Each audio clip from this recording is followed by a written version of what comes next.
এয়া আমাৰ মাজত আছে একাধাৰী সুৰকা গীতিকা জনপ্ৰিয় অজয় ফুকন। আপুনি হোলী গীতটোৰ বিষয়ে দুআষাৰ কৈ দিয়ক। খুব ধুনীয়া এটা হোলী গীত কৰিছে আমাৰ মানসে, জুবিন ফেন ক্লাবৰ মানসে, আৰু যোৱাবাৰ কৰিছিলে মানসে।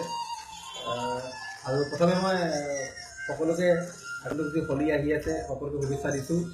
ভালদৰে হোলী খেলিব, ৰং আনন্দ কৰিব। আৰু ফাগুনৰ ৰং সকলোৰে গাত ইতিমধ্যে লাগিছেই। ফাগুনৰ পচুৱা বলিছেই, প্ৰকৃতিয়ে আনিছে ফাগুন। ফাগুন সকলোৰে বাবে ভাল। ফাগুনৰ আন এটা নামেই হ'ল যৌৱন।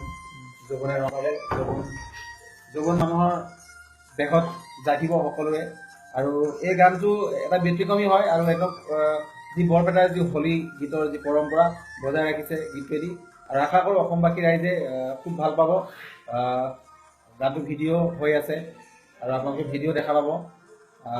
এনেকৈ নৱপ্ৰজন্মৰ যিসকল যুৱক বা শিল্পীয়ে আমাৰ হোলী গীতেই হওক বা অসমীয়া লোকসংগীতক যি উপস্থাপন কৰিব বিচাৰিছে বা ৰাইজৰ মাজত বিয়পাব বিচাৰিছে, খুব এটা ভাল পদক্ষেপ।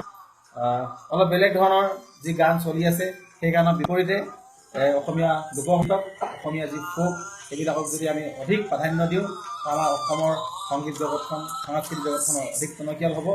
আৰু যিসকল জড়িত আছে সকলোকে ধন্যবাদ জ্ঞাপন কৰিছোঁ আৰু গানটো ৰাইজে আশীৰ্বাদ আশা কৰিছোঁ। ধন্যবাদ। আপোনাৰ বিষয়ে কওক, গানটোৰ বিষয়ে। মই গানটো কৰা হ'ল, তাতে মোৰ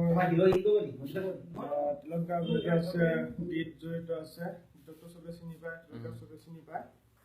গানটো কৰিলোঁ। আপুনি গানটো অকণমান গাই দিয়ক। আহিছে আহিছে